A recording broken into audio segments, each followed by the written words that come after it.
Now, the first commentators who deal with it, and there aren't many commentators who do deal with it, starting with Jacopo della Lana, say it means here, down there in the Bolgia, which just doesn't work. It's an impossible reading. I mean, that's an F.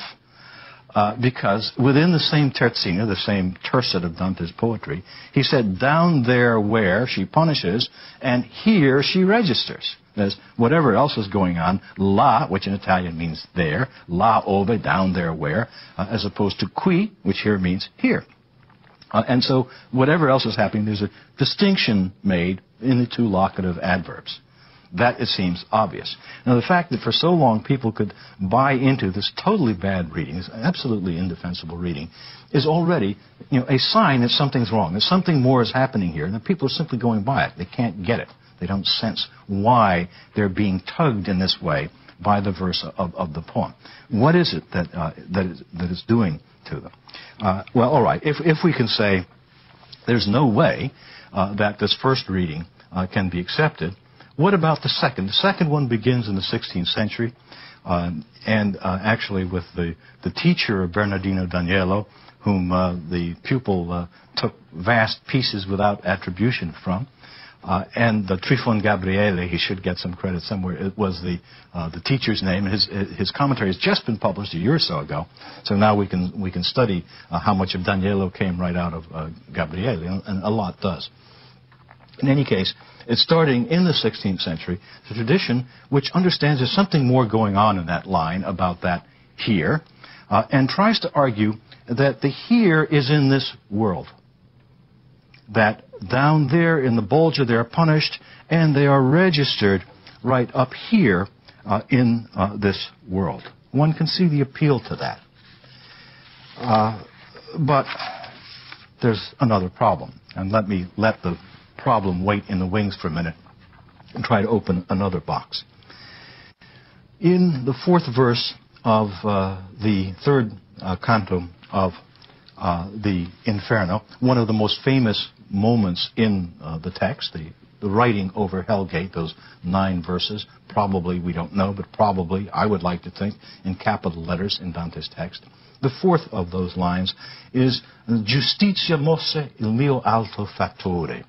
Justice moved my high maker.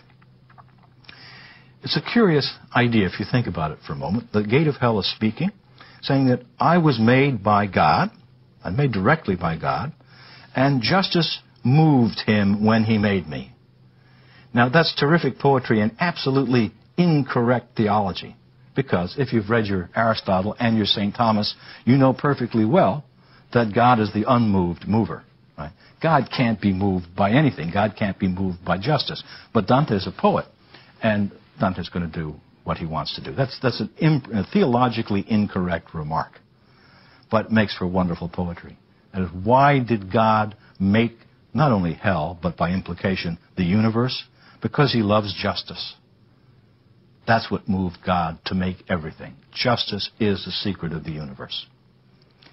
Now, if justice is that important in this poem, whether that is theologically an acceptable notion or not, it's certainly a beautiful one, then when we're looking at the handmaid of God, justice, here in Inferno 29, punishing down there in the 10th Bolgia, and registering them here, we may begin to get a better idea of what's happening, where here is. I wonder how many people who are listening to this have figured out where here is. Because I think I know absolutely where here is. And it's not in the Bolgia, and it's not in this world. In 1892, a very intelligent Swiss commentator named Berthier was a huge commentary on the Inferno, a very useful one, not much used, but very good one. Looking at this passage, gives 4 reasons why it really can't be this world. And the first one is, I think, worth having. He says, because sins are committed, but they aren't registered in this world. That's a wrong word. It's a bookish word. Writing down. The sins are registered somewhere. If the sins were were seen as occurring, as some other sort of word. But to say that the sins are registered in this world would not make any sense.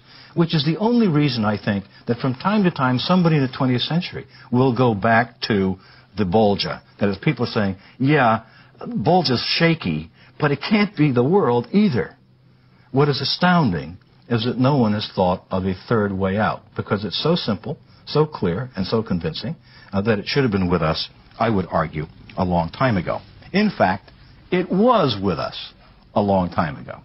It was with us in 1410, when a very interesting Franciscan commentator of Dante, John of Serravalle, got it in one word, in passing, and as far as I'm concerned, absolutely correctly. He and I are the only two commentators across a whole vast gap of time who have come up with the same answer. And I must say, I've grown old enough. When I was younger, when I found things, I liked to be the only one ever to have found them. This time, I was very happy that someone had preceded me, because it makes it more likely that one is correct.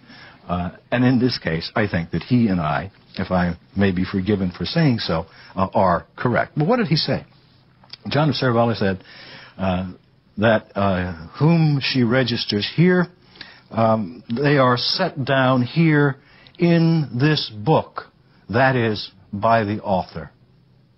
Here is Dante's text. They are set down because the ministress of the High Lord, Infallible Justice, is recording them in Dante's book, because Dante's book is adjunct to Scripture. Now, around the time of Daniello, commentators began to sense some of that overtone in the passage. And here's what there are about 24, or maybe a few fewer than that. But in the course of the commentary tradition, starting in the mid-16th century, people start hearing the right overtones. They don't draw the right conclusions from it, in my view, but they are hearing the right overtones. They think of biblical passages.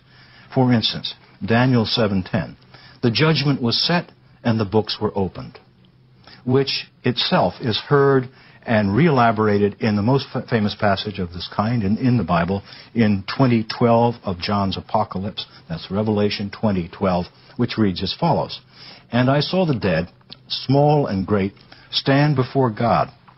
And the books were opened, and another book was opened, which is the book of life, and the dead were judged out of those things which were written in the books according to their works. The passage concludes with the following warning at 20:15. And whosoever was not found written in the book of life was cast into the lake of fire. I say it's a warning because it suggests what may happen, not only what has happened. Now, the notion of the image of those books, I claim, is operant behind Dante's image in here.